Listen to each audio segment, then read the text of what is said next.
Buruh-buruh dibujuk, pekerja dibujuk, petani dibujuk, saudara. Dijanjikan perlindungan, dijanjikan pembelaan. Kalau ikut asosiasi ini, karena yang mimpinnya orang Belanda, kalau ada apa-apa nanti dibela sama orang Belanda, saudara. Banyak buruh dan petani yang tidak paham, sekedar ingin cari selamat, sekedar ingin dapat fasilitas, mereka masuk ke ISDV, saudara. Kira-kira sampai di sini jelas tidak? Ini tahun 1914. Makin hari makin kuat, makin hari makin banyak buruh yang ikut di ISDV, saudara. Lalu di tahun 1917, saudara, orang-orang Belanda komunis ini yang dipimpin oleh Hans Leflit, ketua ISDP, saudara, mereka provokasi buruh, mereka provokasi buruh pabrik, buruh pelabuhan, buruh perusahaan, buruh perkebunan untuk melakukan pengobokan sekaligus kerusuhan pasar. Mereka bikin kerusuhan, bakar pabrik, bakar perkebunan, saudara. Untuk apa, saudara? Tidak lain dan tidak bukan, ISDP menuntut pemerintah Hindia Belanda untuk menolak sistem kapitalis dan menerapkan sistem komunis. Nah, kemudian di tahun 1926 dan 27, Partai Komunis Indonesia, saudara, karena merasa sudah lebih kuat, kali ini anggotanya lebih banyak. Dia bujuk buruh-buruh, dia bujuk petani-petani, saudara, dia bujuk orang-orang miskin, saudara, untuk masuk ke dalam Partai Komunis Indonesia. Begitu anggotanya sudah lebih banyak dibandingkan tahun 1917, akhirnya tahun 1926 lagi-lagi mereka melakukan kerusuhan.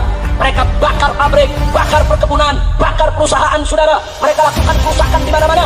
Luar biasa, pemerintah Hindia Belanda marah, saudara. Akhirnya pimpinan PKI ketika itu, saudara, yaitu Semakunnya, kemudian Darsononya, Musonya, Alininnya, semuanya ditangkap dan semua dibuang ke Moskow, Rusia, saudara. Ya, pimpinan PKI dibuang ke Rusia. Mereka bisa hidup di Rusia. Lalu bagaimana dengan petani? Bagaimana dengan buruh yang mereka rekrut, saudara? 13.000 petani ditangkap oleh Belanda.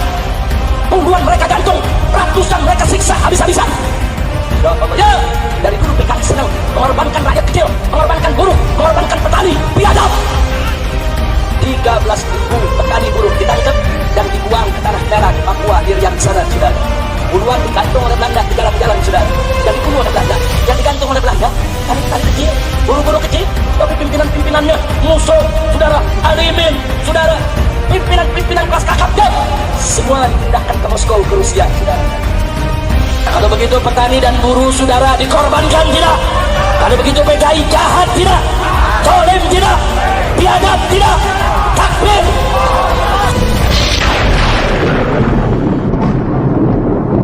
Rasulullah Sallallahu Alaihi Wasallam uswatun hasanah, suri tauladan yang baik di setiap aspek kehidupan.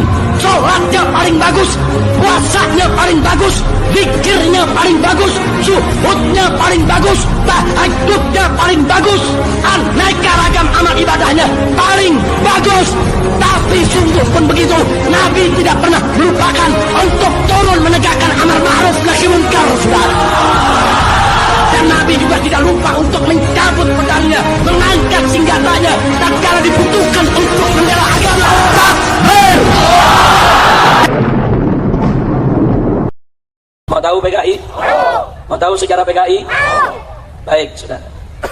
Tapi saya tidak bisa bahas dari awal sampai akhir semua. Saya ambil momentum-momentum yang penting saja. Setuju? Baik, saudara, perhatikan baik-baik. Di bulan Mei tahun 1914, tatkala Indonesia masih dijajah oleh pemerintah Hindia Belanda, datanglah 85 tokoh komunis Belanda, saudara, yang berasal dari Partai Sosialis Belanda. Mereka datang ke Indonesia, mereka tinggal di Indonesia, lalu mereka membentuk asosiasi perburuhan, asosiasi buruh, saudara. Mereka rekrut buruh-buruh di pelabuhan, buruh-buruh pabrik, buruh-buruh perusahaan, saudara. Mereka beri nama ISDV.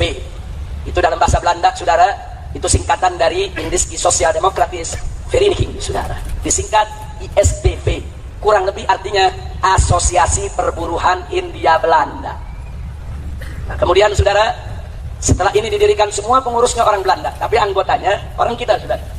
Buruh-buruh dibujuk, pekerja dibujuk, petani dibujuk, saudara.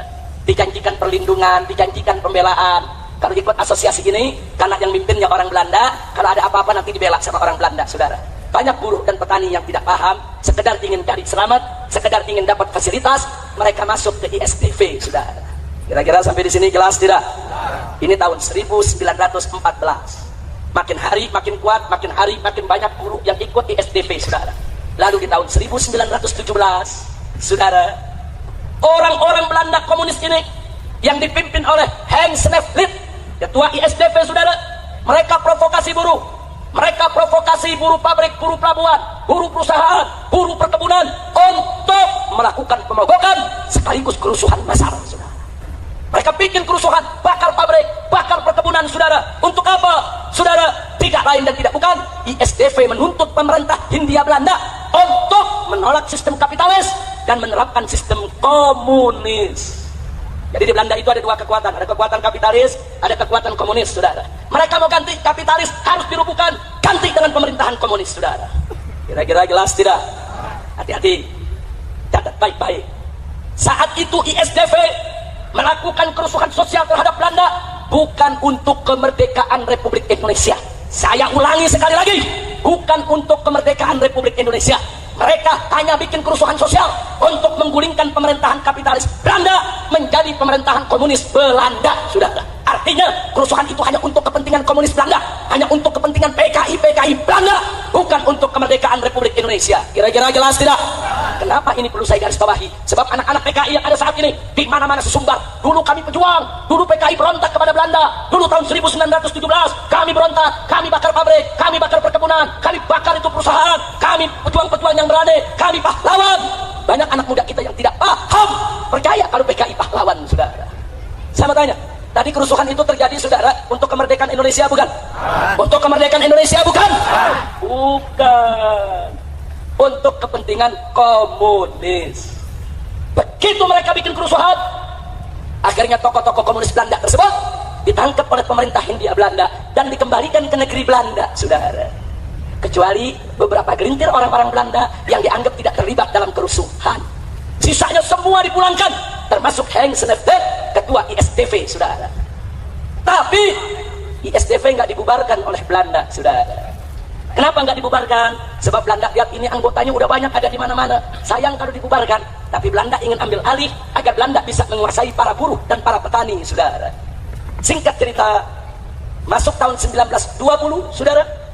Atau saya ingatkan dulu, masuk tahun 1920, ISDP menggelar kongres di Semarang, Jawa Tengah, dan mengganti nama menjadi Perserikatan Komunis di Hindia Belanda, yang disingkat PKH, Perserikatan Komunis Hindia Belanda, saudara. Jadi artinya di tahun 1920 dia keluarkan warna aslinya, saudara, bahwa mereka adalah Perserikatan Komunis, Perhimpunan Komunis, Paguyuban Komunis. Kira-kira jelas tidak? Jelas tidak? Lalu siapa yang memimpinnya? Ketika itu ada dua orang Indonesia yang dijadikan pemimpin. Pertama adalah Semaun dari Surabaya, yang kedua adalah Darsono dari kota Solo, saudara. Padahal dua orang ini, maaf Pak Bu ya, sebelumnya ikut Sarekat Islam. Nah, Sarekat Islam pada saat ISDP didirikan kerjasama dengan Sarekat Islam, karena Sarekat Islam kira ini cuma asosiasi buruh, saudara, nggak ada kaitan dengan komunis. Alasan kedua, karena ISDP anti kapitalis, Sarekat Islam juga anti kapitalis, punya musuh bersama, sama-sama anti kapitalis, saudara. Makanya dia gabung. Tapi saudara, begitu 1920 ISDP mengganti nama menjadi Perserikatan Komunis Hindia, bubar. Sarekat Islam nggak mau lagi untuk bersatu dengan mereka, saudara. Sarekat Islam yang saat itu dipimpin oleh HOS Cokroaminoto, Haji Omar Said Cokroaminoto, menolak untuk kerjasama lagi dengan PKI, saudara. Alhamdulillah. Tapi ingat, saat itu namanya belum PKI, saudara. Namanya masih PKH. 1914 namanya ISDP, 1920 berubah menjadi PKH, Perserikatan Komunis Hindia Belanda, saudara. Lalu tahun 1924, saudara, akhirnya Perserikatan Komunis Hindia Belanda mengganti nama lagi. Kali ini namanya adalah Partai Komunis Indonesia, yang disingkat PKI. Kira-kira jelas tidak? Jadi kalau begitu, sebelum jadi PKI awalnya apa namanya? ISDP. Tahun 1914, kemudian 1920 berubah jadi apa? PKH. Kemudian 1924 berubah jadi PKI, saudara. Nah, kemudian di tahun 1926 dan 27 Partai Komunis Indonesia, saudara, karena merasa sudah lebih kuat, kali ini anggotanya lebih banyak, dia pujuk buruh-buruh, dia pujuk petani-petani, saudara, dia pujuk orang-orang miskin, saudara, untuk masuk ke dalam Partai Komunis Indonesia. Begitu anggotanya sudah lebih banyak dibandingkan tahun 1917, akhirnya tahun 1926 lagi-lagi mereka melakukan kerusuhan. Mereka bakar pabrik, bakar perkebunan, bakar perusahaan, saudara. Mereka lakukan kerusakan di mana-mana. Luar biasa. Pemerintah Hindia Belanda marah, saudara. Akhirnya pimpinan PKI ketika itu, saudara, yaitu Semaunnya, kemudian Darsononya, Musonya, Aliminnya, semuanya ditangkap dan semua dibuang ke Moskow, Rusia, saudara. Ya, pimpinan PKI dibuang ke Rusia. Mereka bisa hidup di Rusia. Lalu bagaimana dengan petani? Bagaimana dengan buruh yang mereka rekrut, saudara? 13.000 petani ditangkap oleh Belanda. Puluhan mereka gantung, ratusan mereka siksa habis-habisan. Insya Allah, ya, dari dulu PKI senang mengorbankan rakyat kecil, mengorbankan buruh, mengorbankan petani, biadab. Makanya petani dan buruh jangan sembarangan ikut PKI, betul. Saya tanya, buruh dan petani yang ikut PKI kesian tidak? Kesian tidak? Ditolimi tidak? Ditipu tidak? Akhirnya PKI dibubarkan oleh Belanda, saudara. 1924 PKI dibubarkan oleh Belanda. 13.000 petani buruh ditangkap dan dibuang ke tanah merah di Papua, Irian sana, saudara. Puluhan digantung oleh Belanda di jalan-jalan, saudara. Yang dibunuh oleh Belanda, yang digantung oleh Belanda, petani-petani kecil, buruh-buruh kecil. Tapi pimpinan-pimpinannya, Musso, saudara, Alimin, saudara, pimpinan-pimpinan kelas kakapnya, semua dipindahkan ke Moskow, ke Rusia, saudara. Kira-kira sampai di sini jelas tidak? Sekarang saya mau tanya, berarti kerusuhan sosial yang terjadi di tahun 1924, yang ketika itu PKI bikin kerusuhan, tujuannya apa? Tujuannya ingin ambil alih pemerintahan kapitalis Hindia Belanda menjadi pemerintahan komunis Hindia Belanda. Jadi saya mau tanya sekali lagi, berarti tujuan PKI untuk kemerdekaan Indonesia, bukan? Nah, jadi PKI jangan ngaku-ngaku dulu, saudara. Anak-anak muda PKI sekarang ngaku, oh kami pahlawan, kami pejuang. Dulu 2 kali kami berontak kepada Belanda, 1917, 1927. Bohong. Mereka tidak melakukan pemberontakan untuk kemerdekaan Republik Indonesia, saudara. Dusta. Mereka ketika itu, saudara, hanya diperalat oleh tokoh-tokoh komunis Belanda, saudara. Untuk apa? Menggulingkan pemerintahan kapitalis Hindia Belanda agar berganti menjadi pemerintahan komunis Hindia Belanda. Saudara, buktinya, saudara, di tahun 1924 ketika PKI dideklarasikan, saudara, dulu yang bangun pertama kali yang bernama Henk Sneevliet yang dipulangkan oleh Belanda ke Belanda resmi mewakili PKI untuk menghadiri Kongres Komunisme Internasional di Moskow, saudara.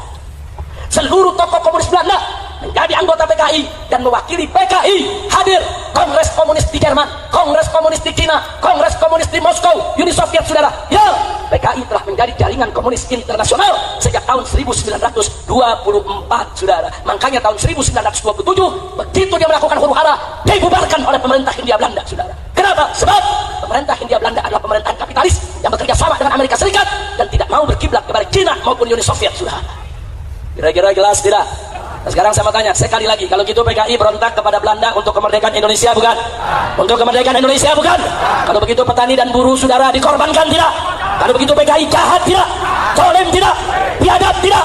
Takbir! Sallu ala Nabi. Kewajiban kita berjuang, bukan menang, saudara.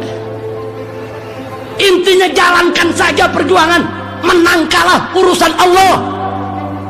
Itu yang dijalankan oleh Sayyidina Abu Bakar Siddiq.